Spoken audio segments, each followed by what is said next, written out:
Hey, everybody, welcome back to another Tuesday night. Chat with the Muskrat. Tonight, we're hanging out with Bink and Janet Fox. Welcome, guys. Thanks for stopping in. We're going to kick the night off right by doing some shout-outs and saying hello to some folks that's tuned in each and every week. I really do love and support you guys. Love the support from you guys and tuning in. It means a lot. Right now, today we're sitting at 834 subscribers on Muskrat Adventures. So thank you guys so much for all the support and sharing the links out. Man, it means a lot. But kickoff chat here, and see we had Angel Honeycutt, Stonefly 71, Sampy, Fishing with the Chads in the house, 3+1 Outdoors. Boy, I don't know what's going on with my computer. It's going all over the place. My wife Janice is tuning in. She's at work, but somehow she finds time to make it in here. Chrissy Brown, Ernie Brown, I'm sure is not too far. Uh-oh. That was me. Oops. That's all right. That's all right. Creole Catfish is in the house. Thomas Littlepage. Boy, oh boy. Fishing with Paula Smith. Paula Smith's got some big news and big stuff going on over there. We'll chat with her here in just a few. Michael Murillo's in the house. Mad Catter Fishing. Moonlight Fishing. There he is. Minnow Dunkers. Tommy Long's in the house. I like to try to give everybody a hello and appreciate you guys tuning in. Couple Crosses Fishing. That's Betty Cross and Brandon Cross, I'm sure. Papaw Ed's in the house. Slime Action Outdoors. There's Chris. And we are climbing up. Trying to see my Facebook chat, but it's not opening for me. Mike Irvin, my buddy Skip Stewart over at Clearview Outdoors. Boy, oh boy, they're coming in fast now. Mindy Hogan's in the house. Hello and welcome. Boy, oh boy. Mike Greenwell Fishing. We're up to 35 people already, 40 people. Oh, man, it's rolling in fast. Buckeye, Jim, my buddy, D, Sharina's keeping it real. And, boy, it's just going to keep on going. It's going to keep on going and climbing, and we love it. So I'll probably circle back and do some more hellos here. But I'll be honest with you, I'm super excited about tonight's show. Zach Murray's in the house, my fishing buddy, Team River Warriors, we call ourselves. But I've been super excited for this show with Bink and Janet Fox. Boy, you guys' names is known throughout the catfish community as, I no other way to put it, but just highly respected fishing team. And I've looked up to you guys for quite a while. I know we've talked a little bit on the side here. Where's the date at? What's going on the river? And I truly enjoy it and appreciate it. But I wanted to bring you guys in tonight and get to know you guys just a little bit better and share your guys' team and knowledge with the rest of the catfish community, because we've got a ton of great folks tuning in, and they'll continue to pour in here. So if you guys don't mind, just kind of start out, kind of introduce yourselves, where you're from, and what got you started into this crazy world of catfishing, if you don't mind. He got me started, so I hadn't fished. Yeah, I became his partner, and it's been going on since then. Yeah, I started probably about a month after I was born, actually. My mom and my dad took me on Salt Creek fishing, camping, and I was about a month old. It was in April, cold and rainy, and guess what? I was in a playpen covered up, and it's been with me ever since. So I've fished literally all my life. That is awesome. So where are you guys from? I know where you're from, but everybody MacArthur. Oh, yeah. Yep. Right here in Ohio. That's right, MacArthur, Ohio, small little town. We're both originally from Wellston, Ohio. Where we went to school and graduated from. Both of us did. Well, that's outstanding. So this question usually comes up in chat, so I'm going to beat everybody to it. We all love to know everybody's PBs and where they came from.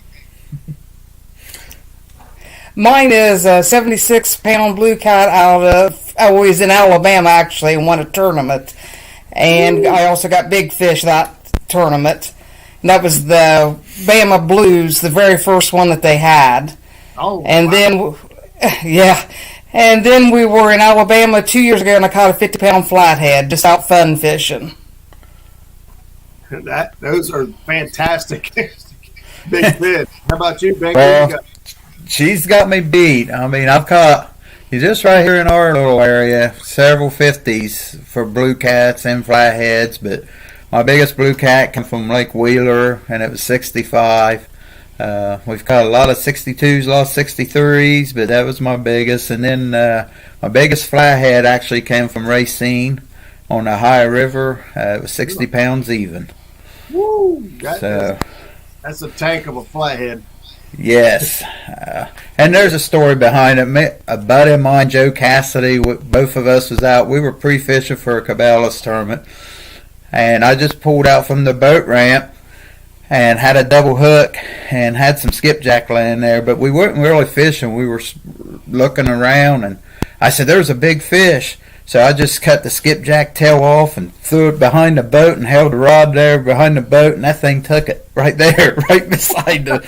It was just like instant, and he was still messing around with his pole. He didn't have an idea. He's like, "There's no way you got a hold of that fish." I said, "I got it. Get the net." But that's how that happened. It was pretty awesome. I just happened to see it laying on a log right out in the middle of the river. That is a fantastic story. I've had one guy do that with me one other time. It was a greenup. He pulled up and said, "There's a fish down there," and he dropped the rod and he said, "I got him." I said, "You got to be kidding me!" I thought he was joking. He wasn't joking.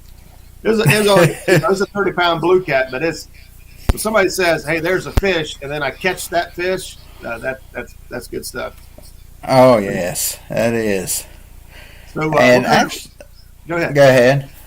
Well, actually, a lot of the fish that we catch, especially in the Alabama area where the fish, they show up a lot better on your fish finder, we mark them and catch them. It's not been too long ago that we fished the Bama Blues this year, right there, right after New Year's, and Doc fished it with us, and I can honestly say every fish we caught during that tournament, I graphed, marked it, we set up on it, and we caught them. So that makes it pretty nice when you do that. Yeah, you guys have definitely got the experience and got your electronics dialed in. What kind of graphs are you guys running? Go ahead. We're running just a Humminbird, probably the first generation Helix. It's an older model. I also have a 997. We don't use it often, but the older 997s, I'm just pretty much old school. I like the older stuff, I guess. I can't keep up to date with the new stuff. I like to fish too much. Yeah, it gets expensive. They're like cell phones. As soon as you buy one, it's outdated and the new thing came out. Yep. But learning how to read your graph, it doesn't matter how old it is or how new it is. If you can't read it, it's worthless. That's right. And it's just like any old car or anything. Once I get something and I like it, I just stick to it. And once it falls apart, then I go upgrade. It gets its workout when it's working with us. Yeah, you guys fish a lot.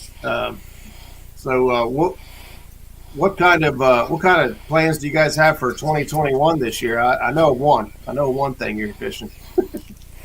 We got a lot of tournaments planned this year. We'll see you at Rocky Fork, and then we're going to fish Vince's tournaments, and we're going to do the Sea Arc tournament in April, and we're fishing with Doc Lang on that one, so I'm excited about it. We'll fish Sandusky quite a bit, so we got a lot of stuff going on. Yeah, the last four years or so, we've kind of taken a back seat. We've just fun fished, fish a tournament here and there, but we're going to be more active this year so far, we think. That's a good deal. That's a good deal. That you guys have no stranger to the tournament world, and I'm gonna assume those are all plaques and trophies back there on the wall behind you. I can see some Cabela's Big Cat, Cabela's King Cat tournament looks like titles back there. So you guys definitely know your way around the around the tournament circuit.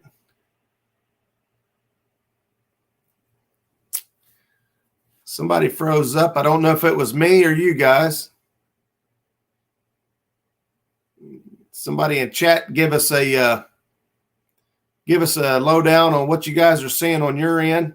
On my end, it looks like Bink and Janet froze up on us. We'll give it just a second, see if it goes through.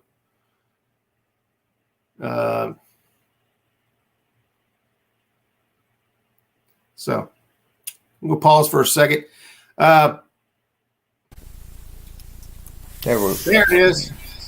Yeah, can you hear me? Yeah, I can hear you. I didn't know if it was you or me froze up. I don't know. Ours seems to be doing okay, but who knows?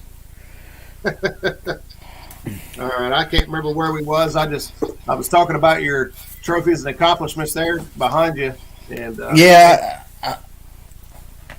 I was saying there's a few of them there, but we have a bedroom dedicated to them, and they're all over the wall in there over the years. So, is there any big story? It might not be the big fish story or a tournament story, but any crazy stories or craziest fish or anything stick out in the mind that turns out to be an awesome story to tell?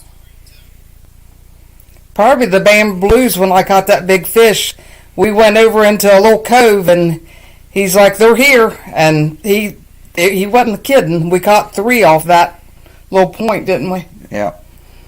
So, yeah, that was a good story. We had to quit fishing because it was a nightmare. They was all tangled up. But the story, I guess what started it was we had caught a 40-pounder and a 65 and a couple smaller ones earlier. And within a distance, that was the very first day we had ever been on Lake Wheeler in our life. We never pre-fished it. We just unloaded the boat and went out. And in a distance, Janet kept seeing boats dragging the lake way about a mile below us. And about 2 o'clock, she's like, "Why don't we just go down there and see why they keep going back and forth down there?" So we rode down there, and I drove the boat around, and I said, "Well, I can tell you why. There's 2 gigantic fish laying on this ledge." And I said, "We already know that drifting and dragging through them is not going to work." I said, "Let's just anchor up on them." So Janet threw a full-size, about 16-inch skipjack out, just cut the tail off, and it took it within 10 minutes. And instead of going back behind the boat, the fish went through all our lines and went up in front of the boat. So I told her, I said, and there wasn't no current, and that's why it done that. And I told her, I said, that fish is going to be hard to catch. And I said, so she walked on my side of the boat, and I said, once it loads up on it, just start reeling. And she did, and it instantly knew it was hooked, and it took drag. So I went through and cut every line in the boat, and because we knew immediately it was big. And to make a long story short, she got to the point she couldn't reel it no more. So I took it and reeled it some, and then I give it back, and which that's the biggest no-no that there ever is. But oh my goodness, I couldn't do it anymore. So we ended. It took about 25 minutes, and it was definitely a battle. And when she got it top the water, and we got it in the net, it took both of us to lift it up in the boat. And there was a guy that was standing on the bank watching us, and he said that was one of the best times he ever had watching somebody reel in a fish. But it took 25 minutes probably to get it in, and we immediately, it was already 2:30, getting close to 3. We went straight to the boat ramp, and believe it or not, the guy that was watching us catch the fish on the bank got in his car and went around, and watch this weigh that big fish in. That is an awesome story. The only time I've ever seen a 76-pound fish was when Doc Lang hooked into one when we were fishing down in Wilson Wheeler with him in October. And he hooked into a 76-pound blue cat. And he was actually dragging ahead of us, and we kept seeing his boat go back and forth, side to side. We're like, what is he doing? And turns out he was being drug around by the blue cat. I mean, it was taking him all over the place. And by the time we got up there, he'd had it on for like an hour, and he was wore out. And I jumped in the boat and helped him get it in the boat and get some pictures taken. But that's my only experience with a 76-pound fish. I can't wait to catch my own. Oh, yes, they're fun. I guess Janet caught that one. It sounded like it's a team effort. You guys do. It was definitely a team effort. And that's one of the things that make you guys really unique, at least to me. I fish with my wife whenever I get a chance. And so fishing as a couple has its challenges. So how long have you guys been fishing together as a couple? And what's the secret? Because me and my wife, she drives me crazy. We've been fishing together since 2003, full time, and the big thing is he needs to learn to listen whenever I tell him something. But we still haven't figured that one out yet. So there's times when 20 foot ain't a big enough boat for us. But if she tells me to go fish somewhere, I better go fish it because there's usually a big fish there.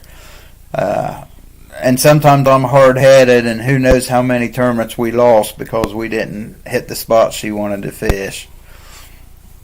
Man, I probably shouldn't ask that question. And now my wife's going to be killing me. She's like, you aren't listening to me. That's right. You should listen to her. Give her a chance. Yeah. Yeah, I think women have it naturally. They just know where the fish are or something. They don't need a fish finder. Yeah, that's her biggest complaint is when I start, scanning and surveying where I think the fish are and trying to set up on them. She's like, "Would you quit driving around in circles? Just set up somewhere. Just choose a spot. Let's go." We're not catching He anything. does. Well, I'm the same way. That's understandable. It sounds like maybe I need to listen to her more often. Yes. What's your guys' favorite bait? It might change by season, but anything in particular you guys see that works best for you guys? Skipjack.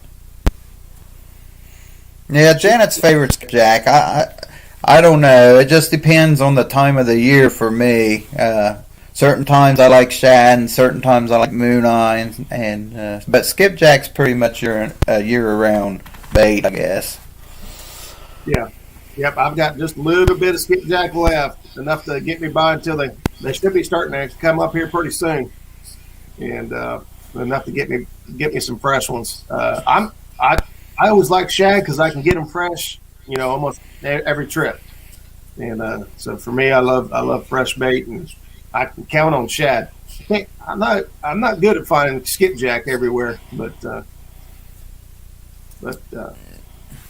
yeah, I have spent a lot of days just out getting skipjack or moon eye for tournaments, and sometimes it's a lot of work. Yeah, believe me, it's a lot of work, especially if they're not running real well. But I'm a diehard bait fisherman. I mean, I think you need to have fresh bait.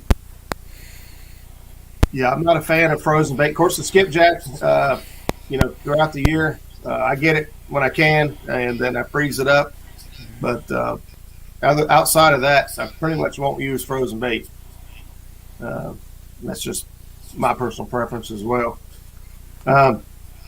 So I know what kind of rods you guys like. We'll talk about that here in just a little bit.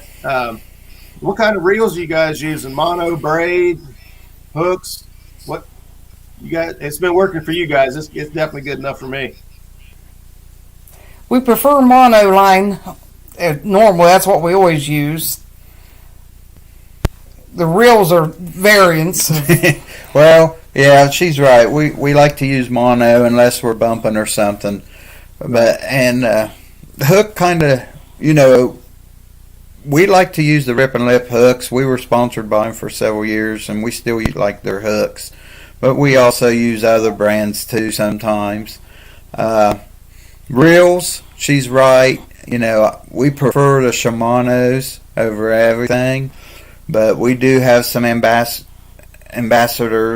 and we even have a couple Shakespeare reels that I like, the older cheap versions, but we even use those. So reels kind of don't matter, just the Takotas or the Shimano. We like the Triton 200s also. They fit us pretty good. Guys, I think I've missed about every bit of this chat tonight. I'm kind of just asking questions like I'm a fanboy. If you guys have questions and I missed them, go ahead and throw them up in chat. I'll try to start paying a little more attention to the chat here. So if you've been asking questions, I apologize. I'm kind of like Stan. When I get a good guest on the show, I just kind of get zoned into them and kind of forget that I'm supposed to be hosting the show here. So what kind of boat you guys run? We have a Sea Arc River Cat. Sea Arc River Cat. Yeah, it's one of the older ones, but it's a good boat, and we'll probably keep it for a long time. That sounds good. Sounds good. Any other members of the family? I know just from being friends with you guys on Facebook and whatnot that you guys are huge family folk, and I love that. I think Janet said it earlier today. They're the best sponsors. Any other folks in your family really get into the fishing stuff, or fun fishing? What do you guys tend to do? Well, both of our families, we have a small family, and none of them really gets into fishing, believe it or not. Probably my mom would the most, and she just always done it because of me. It wasn't that she really enjoys it. She just likes to do it because of me once in a while. But other than that, everybody else, they do it because we like to do it, and they'll go out and hang out with us while we're fishing. Our granddaughters, they love Sandusky Bay, just because they get up there and they can catch some sheephead and catfish, and it's pretty active up there for them, so they enjoy that. Now, when our son was younger, he fished, and his wife fished with us when they was younger, but that's past. Yeah, Sandusky Bay is definitely on my to-do list this year. I've never been up there, so I've got to get it. I've got to get it planned and booked. I think Janice would absolutely love that trip. Fast action, from what I hear, and just fun. Yeah, so I think we're going to make that trip here soon. It is. It's a good. Should love it up there. And there's a lot of other stuff to do other besides fishing too. I mean, you can take a weekend and have a little mini vacation. There's a lot to do. Yeah. A lot of fish to catch. One thing we like to do. Now, Janet caught a 25-pound channel cat up there last summer, and but we like to fish, till about noon and pull off and go do something else, and sometimes, if they're really biting, you can have 100 fish in 4 or 5 hours easy. Holy cow! Well, once the ship is over, I'll be hitting you guys up for tips on that. That sounds insane. Lyle Stokes, you are sadly mistaken. He is so bad. What's he writing? Huge St. Louis Cardinal fan. Yeah, he said, I'm hosting a huge St. Louis Cardinal fan. I'm going to go on a limb and say that's false. That would be correct.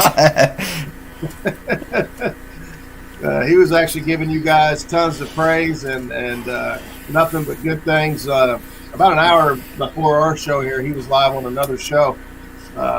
Kelly Bullock, the Bullock Experience, has a new show now, and so he was really digging in on you guys. He's just playing. He said he loves you guys. Well, we've hung out with Lyle and Sydney for several years now. The first time Janet met him was down at Monsters on the High, and they're a hoot together, believe me. Oh, I can imagine. I've ran into Cindy and Lyle a couple different times.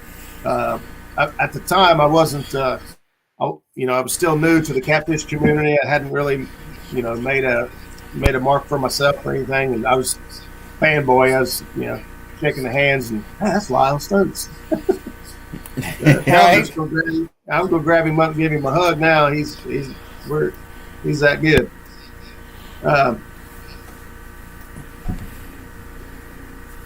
Trying to keep up with chat and make sure I didn't miss anything this time after I said I would keep up. So I'm trying to keep up. We're up to about 69 people in chat. And so we're climbing. So appreciate you guys. Share it out if you have a Facebook page and want to share it too. And get some more folks in here. We're having a good time already. So you guys have fished all over the place, and so by now I'm sure you have a favorite. And so what would be your favorite place to fish? Alabama. Now, I have a lot of favorites. Anywhere that has water, that's my favorite for that day. That's a great answer. One thing about us, we like to chase trophy catfish, but we also like to chase trophy channel cats. It's just not about booze and flatheads, even though flathead's probably my favorite fish. But we've really learned to enjoy those channel cats, especially, at a Sandusky Bay or a Rocky Ford or somewhere that you're going to catch a decent one. They fight good, and so we just enjoy all three types of catfishing. Yeah, I don't normally target channel cats, and I got a couple buddies who really do love to target the channel cats, so I need to learn some more tips from them.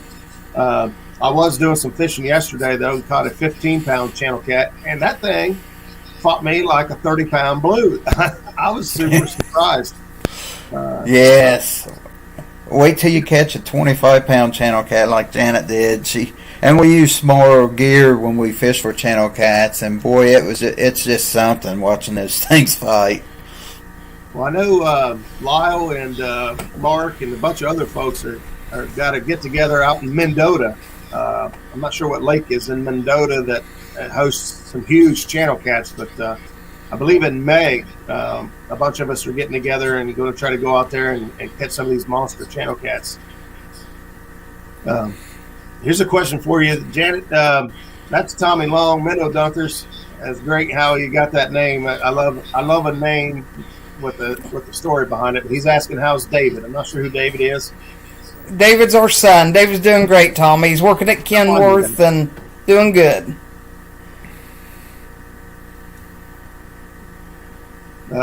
Justin thinks he's got Rocky Fork figured out. Yeah, there's quite a few folks that this makes sense here. it went away. Yeah, Mendota Lake. Whoops. That makes sense in Mendota. So that's where we're going to try to get out there and get on it and catch some of these giant channel cats. So because I've got myself signed up for a channel cat tournament this weekend, and I don't have a clue what I'm doing. Well, I think you do from the looks of things yesterday. Hey, I can't believe, I'll be honest with you, I threw that up on Facebook today. And I can't believe the folks that commented on it. I think I've got better response out of that channel cat than I did, my biggest blue or flathead. Yeah, it really shook things up there for me. I was surprised. People love channel cats. Oh, yeah, you did good. So, yeah, I hope I catch that Saturday, not you. Well, I'm going to try. I don't have him tied up or nothing. Okay.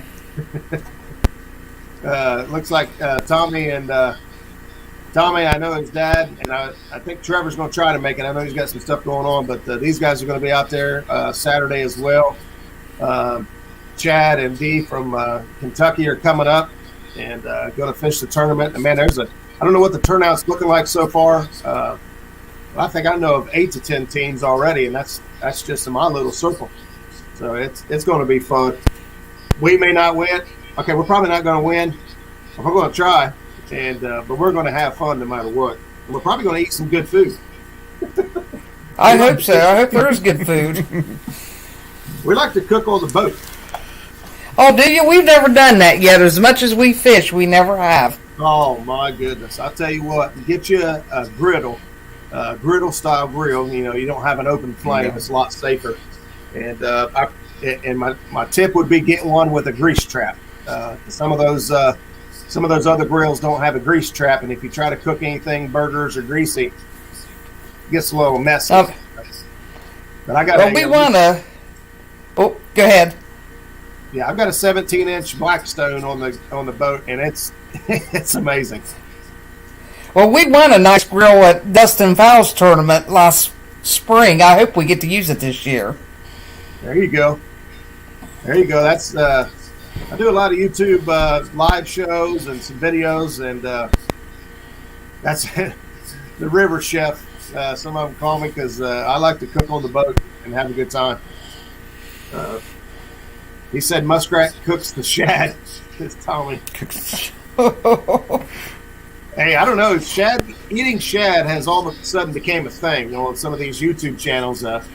People try to raise money for great causes and whatnot, and sometimes these guys will fight the head off a shad. I think Chris Souder started like a year ago when he ate the head off of the shad during a live stream up the Canal River. I don't know what talked him into it. Actually, I think it was Doc Lang's son he was fishing with talked him into it. Larry, yeah, no doubt. Yeah, he put him up to it. I don't know why he agreed to it. They come up with a stipulation like if they had like 50 people in chat or 50 likes or something, and boom, might have been 100, but it went up there right immediately, and he did it. He kept his word. He bit the head off a shad. And I think he was sick afterwards. Hey, here we go. Doc Lang's tuning in. He said, I'm on the road listening to the show, but he pulled over just to say hi. Well, hi, Doc. He's one of our biggest supporters. Me and Doc's been best buddies for I can't tell you how many years. Probably at least 20. You guys are legends in the sport. I'm lucky to call Doc a friend. I talked to him a couple days ago actually it was yesterday on the phone for a little bit. I was asking for tips. I ain't too proud to admit it. Well, he'll give them to you. Yeah, well, and that's the thing. For the catfish community, man, most people are just giving this stuff away for free. There's so many great fishermen and fisherwomen in the chat and in the catfish community. And overall, I mean, we love to see somebody catch a fish. And so we like to help out with tips and tricks along the way. And I know there's quite a few folks that are that way. I was fishing a tournament with Doc Lang last year on Rocky Fork, or it might have been the year before. It was a benefit tournament, and I can remember Willie Smith calling and saying, "Hey, try this," or "Check out over here," or whatever. And same thing with Tommy and Trevor Long. They was out there fishing that same tournament. They said, "Hey, you might want to try this, or this is working, or this ain't working." It's awesome how willing everyone is with their information. Doc has helped me out several times and given me tips and techniques. I go back and watch old Catfish Weeklies all the time and learn something every single time. So there, Epic Catfish says, Tim Scott says, I met Doc Lang 25 years ago on the old Catfish message board. Old Catfish message board. Boy, that was a long time ago. That was probably before your time, Roger. I believe so. I don't know what he's talking about. So, I've heard about it, but I wasn't in the scene or on into the big fish like I try to be now. I guess you could call myself a wannabe, but I definitely have a great team with my two buddies I fish with most of the time, and that, man, I've got a ton of folks that I love fishing with. Half of them are right here in chat. I love meeting new people and getting in the boat and sharing time and sharing experiences. And always be willing to learn. I don't care how good you are. I can learn something every day. But that's the way we are. You learn the littlest thing might make the biggest difference. Yeah, absolutely. So, Bink, you said, we're talking about bait. You talk about it depends on what time of year. What's your guys' favorite time of year to fish? Does that depend on region?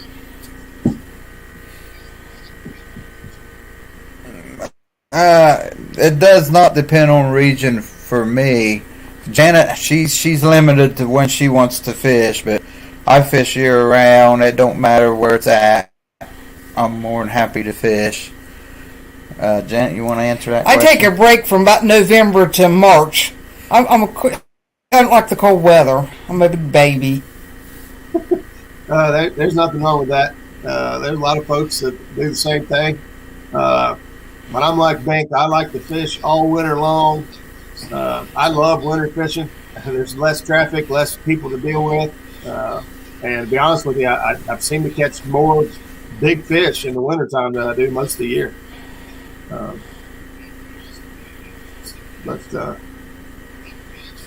Tim says a message board called Simply. Well, yeah. We were talking about that tonight, just on the high river. And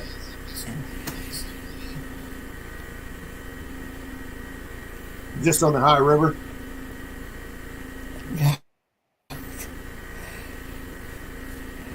Either that or the liar's board, whatever you wanted to call it. Let's see here. The Foxes, the Langs, Todd Anderson, Willie Smith, some of the best catters I've fished against. Now, you guys are local legends, but you guys are, like I said, thanks, Tommy. Not across the whole community, the whole catfishing industry. So I wrote down some questions here and some stuff to go over. So I've kind of been hitting on all of it. Checking the chat here. We got we're back up to 70 folks in chat. So outstanding. I appreciate you guys all coming in and joining us. So how do you guys feel about, all the new technology or the new tricks or techniques? What I mean by that is, rattles and demon dragons and rattle type floats. I know Bink said he's pretty much old school, and if it ain't broke, don't fix it. But have you guys jumped on the bandwagon, or what's your thoughts and feelings on that stuff?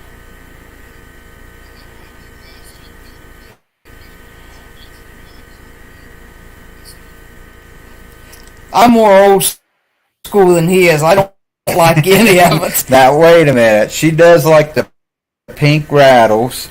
No, not my choice. He puts them on until I use them. No, I'm kidding. We use them occasionally. The rattles and the new stuff, but we haven't seen a whole lot of difference either way, I guess. There's a hot topic anymore. How do you feel about chicken for bait? A little bit delay.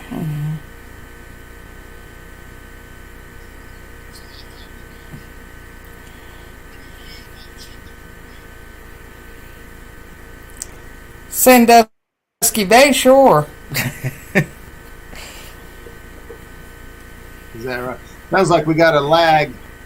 I can hear myself about 5 seconds after I talk. So we're going to try to slow down to give you guys time to hear what I'm saying. We do.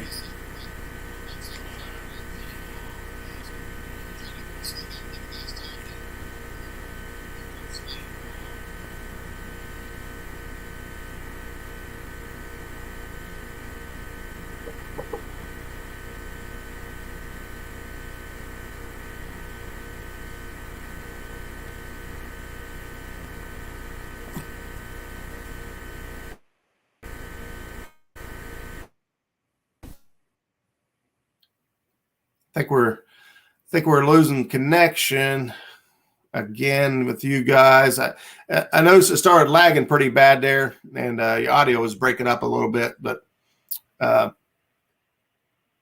froze up on us. We'll give it a second again here. While we're waiting on them to circle back around, I'm going to run through some more hellos. Seeing Uncle Lou jumped in the house, Dan with Green Machines, Mark with Catfish and Crappie, Sogo, Country Boy Catfishing, Mike Lewis, 2 stands, Justin with Trophy Catfish. Trophy Catfish, Justin, you guys seen him on the rig tying competition. He's actually going to join us next Tuesday night and to come hang out and talk some catfish with you. So be sure to be back next Tuesday for that. Parker Pursuits, Palmetto Cats, Kevin was in the house there. Kelly, see, Hooks and Hammocks, welcome, Chris. We got UK Fishing in the house. I seen you guys all talking up in chat, so welcome.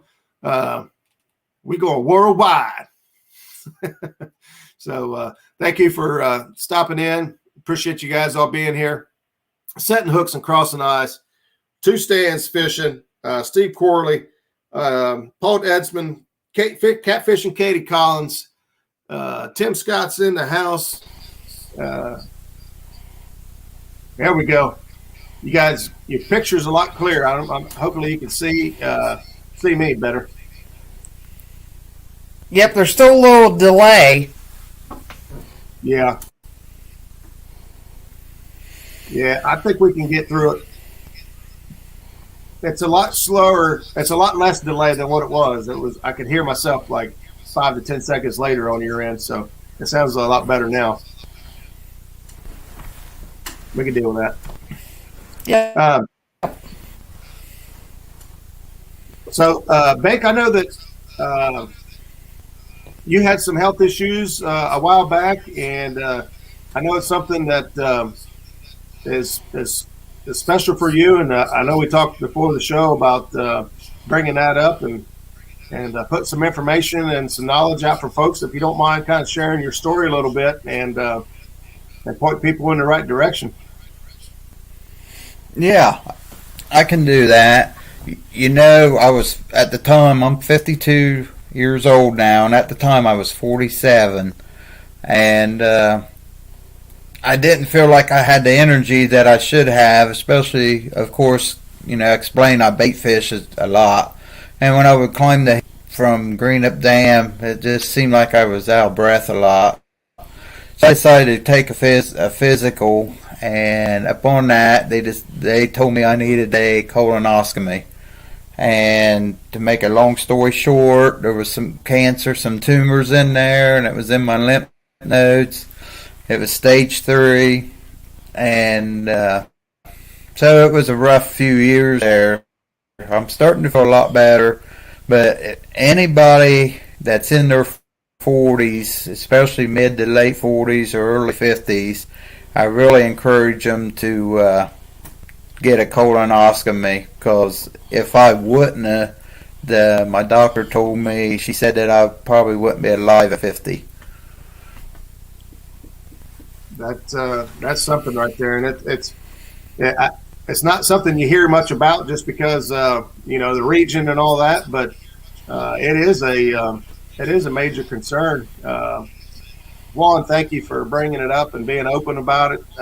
2, I hope that folks in chat hear his message, and if you haven't got yourself checked out and you're either in that age, coming to that age, or past that age, please get yourself checked out. And like Bink said, they caught it early enough, and he's able to be here with us today, and he's able to continue to do the things he loves and be there with his family. And so if you haven't got a checkup, you haven't got checked out, don't put it off too long. We never know when it's too late. To know tomorrow's never promised. And so thank you, Bink, for bringing that up. Let's get back to this right here.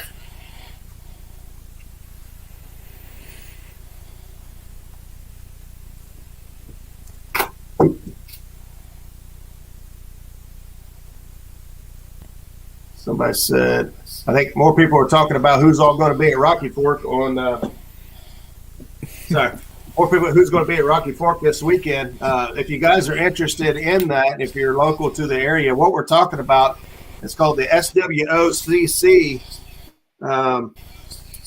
Catfish Trail, and it actually stands for Southwest Ohio Catfish Club.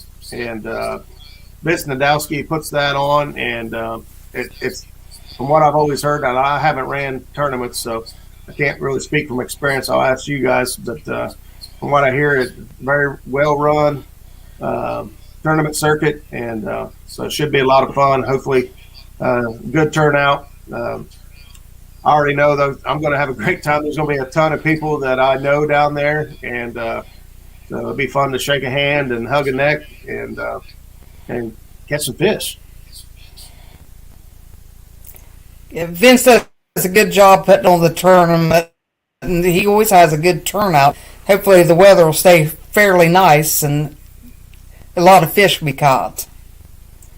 Yeah, we was out there yesterday and was checking things out, and decided to drag baits just to see what would happen. And we were in like 5 minutes, and I caught that 15-pound channel cat, and I was like, "Holy cow, this is going to be awesome!" But the rest of the day didn't turn out that way. It was pretty slow. We marked a lot of fish. We found a lot of bait, and but we couldn't get them to bite. We caught a few more in the afternoon, but not like I thought it was going to be once it took off. Better have cheddar better in your hand when you hug me. I don't cook those until I'm on the boat, man. Those come out by like 10 or 11 o'clock. Justin, I'm fishing with my partners Skip Stewart and Zach Murray Saturday, so we're going to be down there. I believe we're going to be in Skip's boat unless I get my boat back. Actually, had a horrible experience Friday. I was down to Shawnee trying to catch some bait for a tournament we fished on Saturday, and I ran my boat up on the bank to go park my truck, or actually to go get my truck, and I hit a piece of steel under the water and gouged 2 holes all the way through my hull. Oh, well, that isn't good. No. Oh. No. I ain't got nothing but bad luck when it comes to that boat. I love that boat to death, but it's going to be the death of me. But I took it the same day to the guy who welded up the back end of the boat for me. I had some transom issues, and he did a super job fixing it for me. And he actually called me in the middle of the show here, so I'm hoping it's done. And so we might be in the Muskrat. I hope so. I like to be in the Muskrat down there with everybody. Skip has a fantastic boat that does a great job. My boat would be a little more roomy, and so. And I just like bringing it around. It's the Muskrat. Everybody likes it. It's fun to talk about. Oh yeah, here we go. Roger has a holy boat now. Holy boat.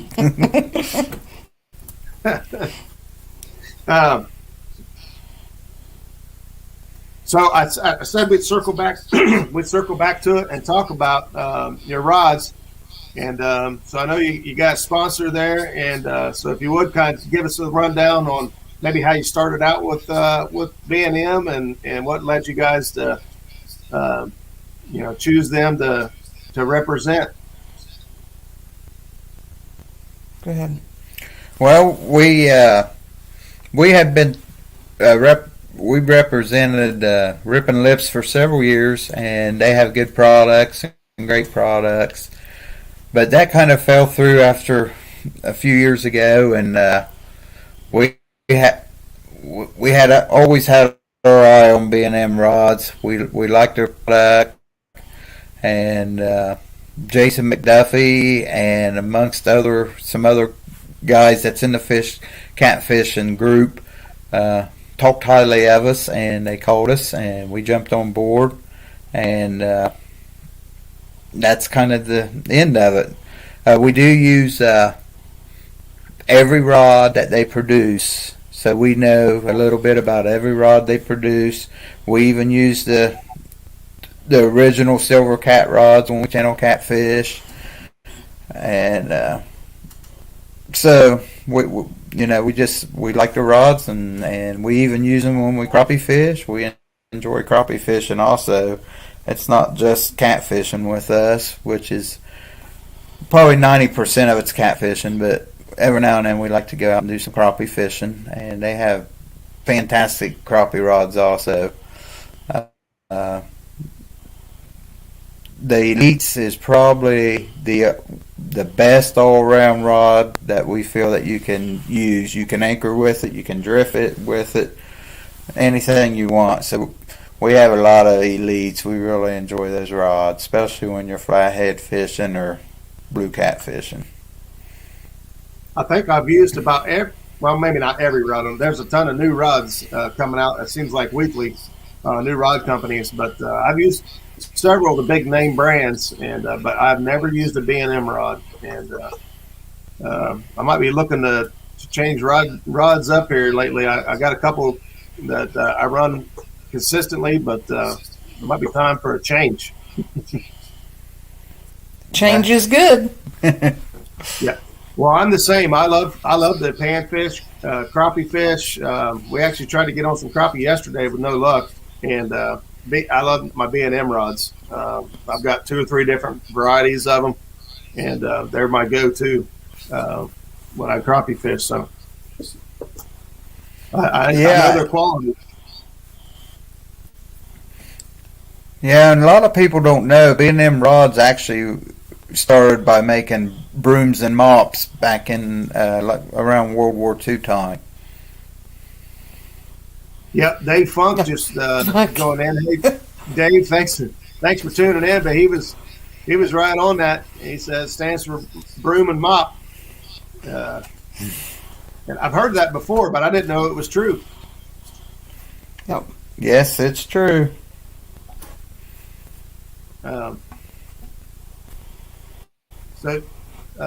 So what you guys take on like pre-fishing? So you guys do a lot of tournament fishing. I know you guys said for your first winter blues or blues on Wheeler down there, but you didn't pre-fish. But do you normally pre-fish, or do you normally just scout? I've heard people using bait but not putting a hook on it, tying it on to see if they take it or all that. Do you guys have a technique or a proven method? We try to pre-fish, but we usually don't have enough vacation time, so usually we get there, drop in, and fish. And that's about, unless we're lucky enough. With Doc living in Alabama, we have been down there quite a bit, so we'd like to continue going, hopefully pre-fish some more for the Sea Ark. But yeah, our pre-fishing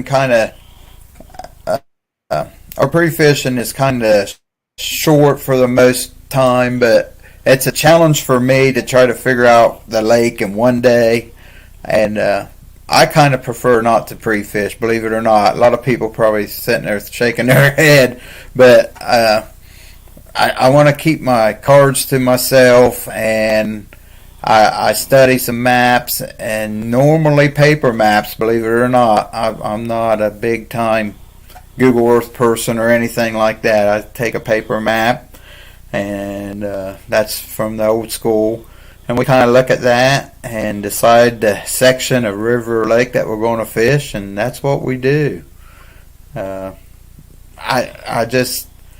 I don't mind pre-fishing because I love to be on the water, but at the same point, I don't need to. I don't feel. Yeah, that makes sense. That sounds like a good strategy. You guys definitely have your ducks in a row and your skill levels there to where you don't want to have to go out there and show exactly what you're going to do and how you're going to do it the day before you compete. And so I understand the strategy there. I got to pre-fish a lot because I don't have that. I don't have that figured out yet. So for most of us in chat, we're after, most of us aren't tournament anglers. We're just fun fishing, making videos and having a good time. if you had to give somebody a tip on how to catch more big fish, whether it be shovelheads or blue cats, what would it be? Big bait or go home. That's a good one. Doc showed me when we went down there. Like you said, we had 14 and 16-inch skipjack, and I said, "Oh man, that's some big bait." And he just cut the tail off, and he said, "There, that's a whole bait." I was like, "Are you kidding me? I'm using the whole thing." He said, "Yes, you are. Yes. The whole thing." I was like, "Holy cow!" He's like, "That ain't nothing for a big fish." He said, "That's nothing." And it worked. Yeah. Go ahead. Yeah, I think the next thing would probably be I guess it would be fresh bait would probably be the next most important thing. And, most people that catfish know where catfish live. So, the fresh bait, the big bait, and just knowing how to take care of your bait, even when it is fresh, how to keep it as fresh as possible. That is a very good tip. All right, it's a very good technique. Do you have any tips on how to keep your fresh bait fresh? Yes. Summertime seems to be the toughest time, but immediately keep them cool. Put them on ice. Don't put them in a 5-gallon bucket when you're at the dam. Put them directly on ice. Keep them dry. Don't let them sit in the ice water. To me, that plays a big role in your fresh bait to keep those fish cold and dry. You don't want them sitting in 2 inches of water in the bottom of the cooler. I just don't think that they bleed out and they're not near as good. So I know a lot of us use the salt and with the ice and make a brine out of it. Do you guys do that as well to try to flash freeze them, or are you guys just putting them straight on ice, keeping them dry and cold?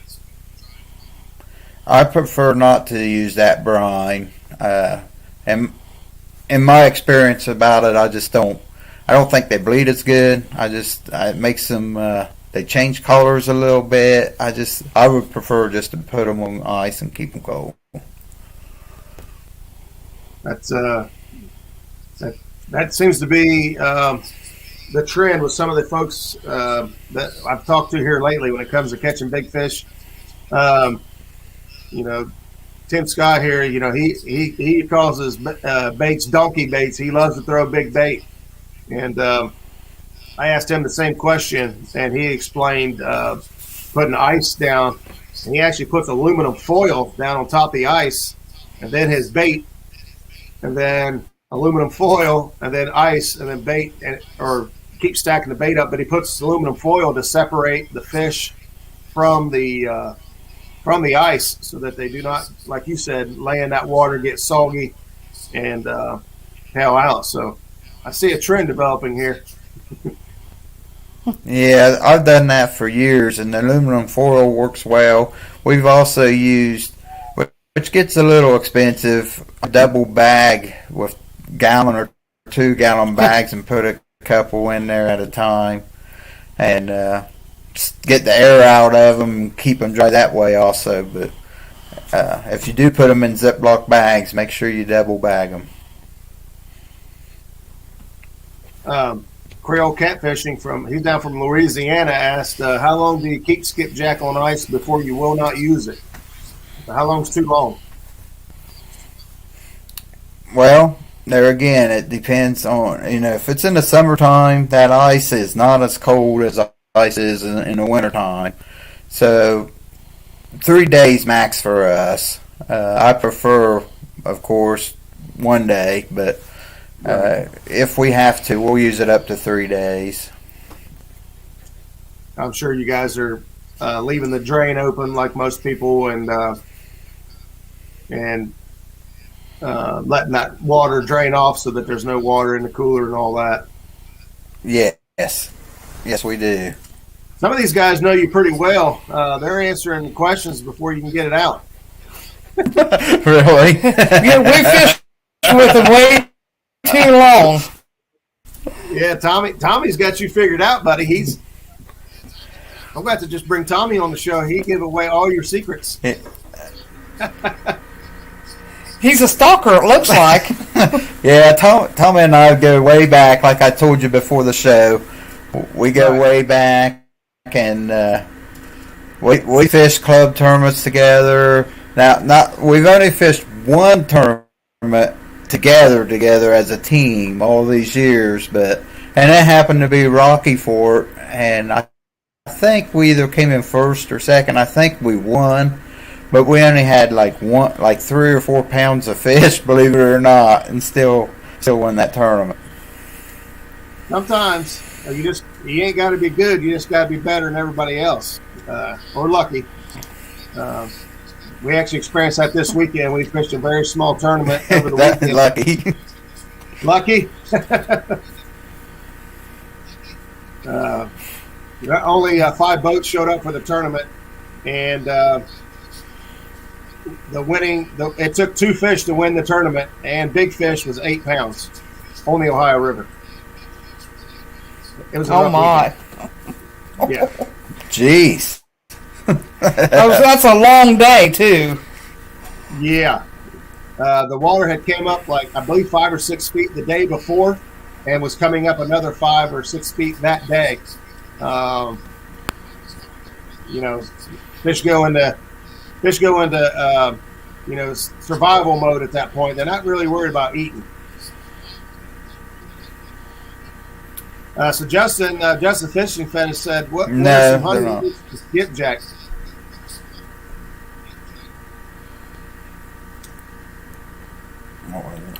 Where's some honey holes for skipjack? Well, skipjack, you know what? They can be caught below the dams. That's everybody's honey hole. But Skip Martin and myself went to Alabama about a month ago, and we were catching them everywhere. Around boat ramps and bays, off the highway. If we could find a hole of water, we would just get out of the truck, run over the hill, and try for them. And we were catching them. So, but for the most part, you're going to be most productive at the dams after the water temperature and gets around 50 degrees or warmer. Yeah, when we were out Saturday, I think we were creeping right up on 50. I think we even got. Well, I think we was at 48, 49 degrees. So we're tippy-toeing right around 50. And I'd imagine last couple of days it's gotten even warmer. Yesterday on Rocky Fork it was 48 degrees starting out, but by the end of the day yesterday we was reading 53, 54 degrees. Surface temperature.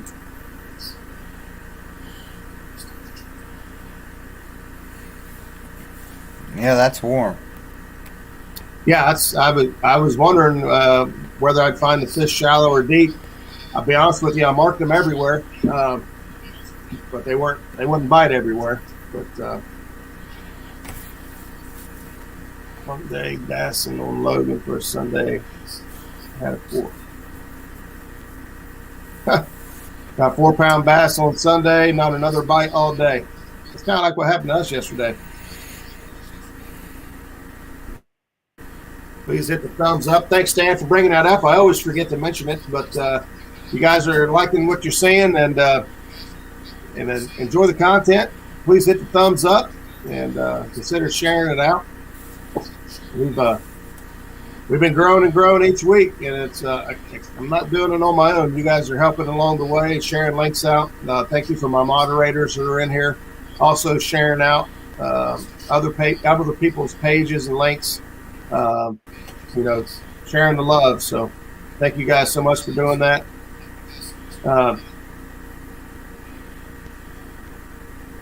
Paula, I think Paula wanted to hop in here. Paula, did you want to hop in real quick? I know you sent me a message for the show, and I got tangled up here talking to Bink and Janet.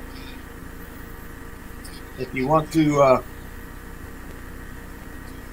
hop in real quick, we'll let you. Paula's had some fantastic news here lately. If she hops in, I'll let her tell it. If she doesn't, I will. Let me get her link real quick in case she wants to join. If she doesn't, that's fine. She messaged me before the show, and I kind of got running off at the mouth, which I could talk all day. But it just popped up that she had to get off. Yeah, I seen that on there. I was going to give her a chance if she hadn't already left. If she wants to hop on, she can. So I know she had something to share. But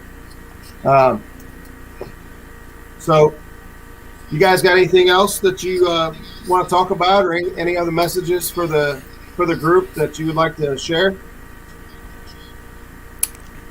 No, you could get on our Team Lucky Fox page and shout out would be great. We're going to put more stuff up on it this year. Team Lucky Fox. Team Lucky Fox. Yeah, I didn't see that. We could do that. If the moderator is able to grab that link real quick and throw it up here for us, that'd be awesome.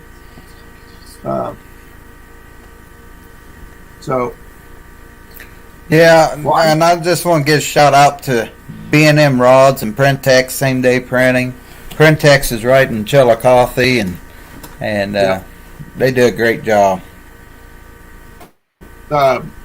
Yeah, I've had some things done down there. I know some other local guys have got some apparel and stuff made down there and whatnot, and that always seems to be top-notch stuff. So